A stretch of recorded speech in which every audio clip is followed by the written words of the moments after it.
Welcome to Tractor Stories. Today I'm going to tell you the story of this 1980 4440. This is the last tractor I've bought. I've owned it about a year and a half. And before that, most of the main work got done with the 4320, which you saw in last week's episode. And as you see, it's hooked to the rake, and this is hooked to the baler. That's what this one mostly does, is cut and bale, and now the 4320 is mostly used to rake and brush hog and other little odd jobs. But as I got more custom hay, I decided I need to upgrade a little bit. I was tired of eating dirt with an open station tractor, and then also, as hard as it is to get babysitters, my 2-year-old, I could put a buddy seat in it and I could take her along with me. So early spring 2023, I'm on the search for a 4440, or really a 4430, just whatever I could afford. I thought I wouldn't be able to afford a 4440, but God willing, I did. So I'm at an auction looking at another 4440 local auction, and I get there and it's pretty rough. I mean, the clutch was out, and the bolts right here on the front bolster were broken out, and the tractor just needed a lot of TLC. But I thought, you know what? If I could buy it for the right price, maybe it'd be a fixer-upper and I can save some money. So I'm walking around the tractor at the auction, and I see a guy that I met through a friend that I've known for several years, and he's looking at the tractor, and I'm thinking, okay, he's got a bigger checkbook than me. Here's some competition. And so we get to talking, how you doing, blah, blah, blah. And he said, I've got a 4440 just like this. I said, do you? He said, yeah, it's missing the engine covers, these little panels right here that go at the rear of the engine. He didn't say it was missing the right side battery box, but that's okay. And so anyway, I said, yeah, that's good. He said, you in the market for a 4440? I said, yeah, I am. He said, well, I've been thinking about selling mine. Why don't you come look at it? And so I watched that other tractor sell, and it sold for about $15,000. And I said, you know, that wasn't bad for a fixer-upper 4440, especially not in today's prices. But I was holding out. I said, well, maybe the one that maybe one he got's a little better. So I went to the sale, and he gave me his number before he left, and I called him up and said, yeah, can I come look at it? And I left that sale later that afternoon and went and looked at it. And I'm gonna put some pictures up while I tell you about it. So here it is. When I bought it, this is the day I went and looked at it and bought it. And as you see, it had duals on it, and the paint was pretty rough. And I mean, it had been a used tractor. It definitely wasn't no cream puff, but it ran out good, and the tires on the back were rotten. But this is kind of how it looked when I got it. It needs a cab kit, still does.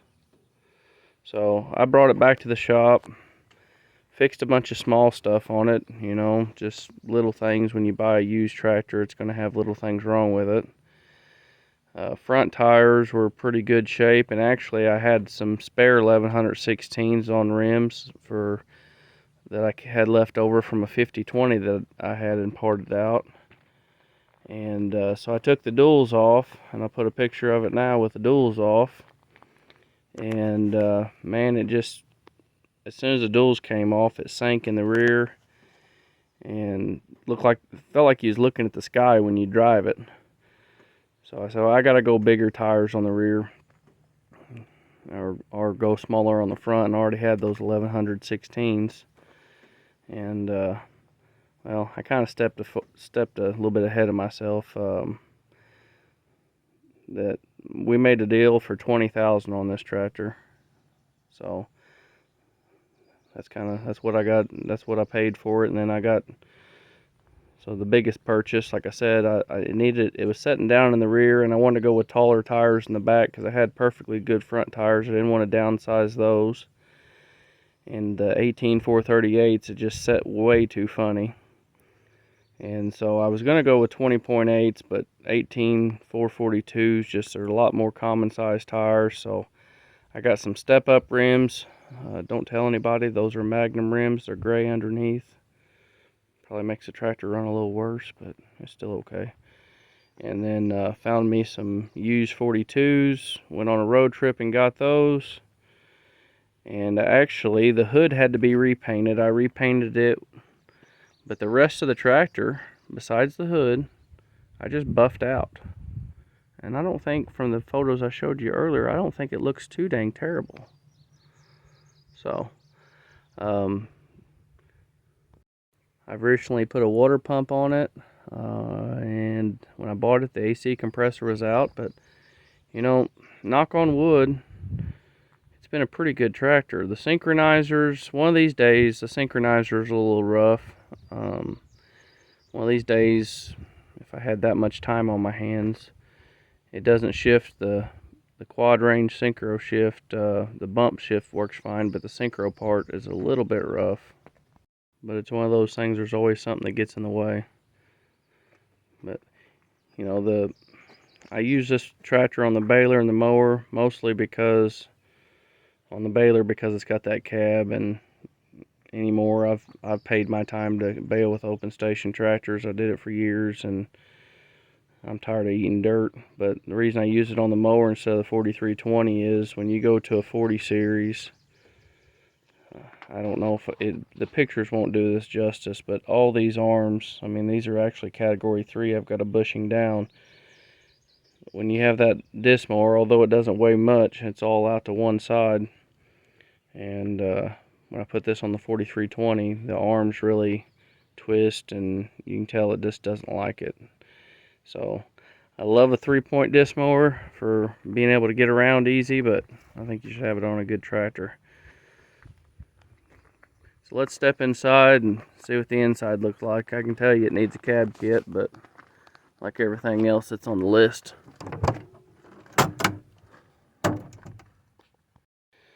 So she's a little junked up. It's a little dirty today. It's in its working clothes. I've been working the snot out of it the last few weeks. Bought a buddy seat. I guess we should call that a Caitlin seat. And got me a couple can holders there. 2 remote tractor, quad range. Down there, that's a 2-gallon sprayer with water and soap. That's for when the baler catches on fire. And there's my baler monitor for my other baler. I've got 2 of these Ks. This one here is hydraulic. The other one's electric tie. You know, not a lot to show in here. I know this tractor came with a radio because it's got speakers. But I think the radio was junk, and they took the bezel out, and they probably put an upper kit in it some years ago, so it doesn't have a radio in it. That's okay. I'm usually on Bluetooth listening to Pandora or Spotify anyway. But these tractors, when I first got it, it was rough riding as can be, and then I found out that the accumulator for the hydraulic seat will leak off. And that's what happened. I pumped it up, now it rides like a dream. As I was telling you about the fire suppression water to cool down bearings on the baler, let me show you this toolbox I added. We'll jump into this real quick. Got a fire extinguisher and my rain cap in there. So this doesn't really have anything to do with the tractor, but when you're baling hay, it's a good idea. A lot of things I like about this tractor. There's a few things that are a little bit of a pain. They made so much room for a fuel tank in the front. This is 65 gallons other than the 45 gallon of the 4320, which it went 4320, 4430, and then 4440. So this is that 4320's grandson, if you will. But there's the air cleaner. And they moved it out from in front of the radiator to up there to make more room for fuel. And it's closer to the turbo anyway, so it works out. But the only thing about that is it's just kind of a pain. You got to bend the hood to get it out. That's why these tractors are so tall.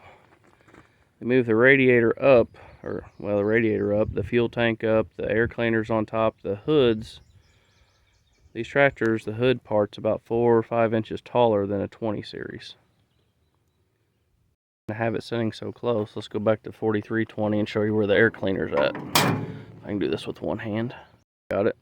Air cleaner right there. Easily accessible, but gets into air if your fuel tank. So I kind of gave you my story on this 4440. Didn't think I'd ever get to 4 to 40 series, but I lucked out. God was with me, and I thought I'd have a 4430, but this 40 series is a good tractor, and I kind of gave you my story on it. Let's see if it'll crank up and run.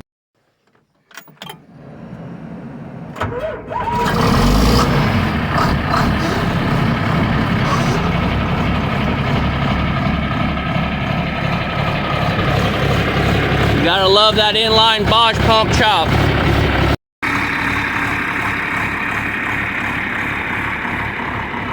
This is the 4440. I want you, if you can, to come back next week. I think I'm gonna do a tractor of a different color. We're gonna break it up a little bit. Get some maybe red and blue fans and a few other fans on the side. So,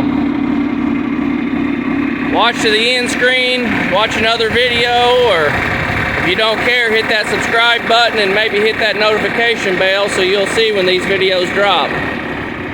If I can, if I don't get too busy working, I'm gonna try to drop one a week. That's my plan. I sure do appreciate you watching. Bye.